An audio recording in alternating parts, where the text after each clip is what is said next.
আমার আর ভাইয়ের দুজনের তো তুমুল ঝগড়া লেগে গিয়েছিল। ভাই খাবে বিরিয়ানি আর আমি খাবো ফ্রাইড রাইস। তো তারপর কিছুক্ষণ ভেবে এমন একটা জিনিস বানালাম, দুজনেরই মন শান্তি হলো। তো প্রথমে কড়াইতে কিছুটা তেল দিয়ে বরবটিগুলোকে সামান্য লবণ দিয়ে হালকা ভেজে নেওয়ার পরে গাজর দিয়ে সামান্য লবণ দিয়ে ভালো করে ভেজে নিয়েছি। তারপর কড়াইতে তেল দিয়ে রসুনগুলোকে ভালো করে ভেজে নিয়ে ওর মধ্যে ক্যাপসিকাম কুচি ও পেঁয়াজ কুচি দিয়েছি। আর হালকা ঝালের জন্য 1 চামচ লঙ্কা গুঁড়ো তেলের মধ্যে ভেজে ও আগে থেকে কেটে রাখা আলুগুলোকে ওর মধ্যে দিয়ে ভালো করে কষিয়ে নিয়েছি।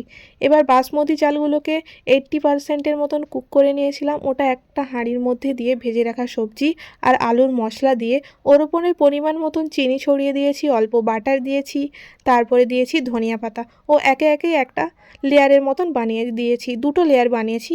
5 মিনিটের মতন আমি স্টিমে রেখেছিলাম, ঠিক আছে। স্টিম থেকে নামানোর পরে এত সুন্দর স্মেল উঠছিল আমাদের ফ্রায়েড রাইস কাম বিরিয়ানি। দেখতে ফ্রায়েড রাইসের মতন হলেও পুরো বিরিয়ানি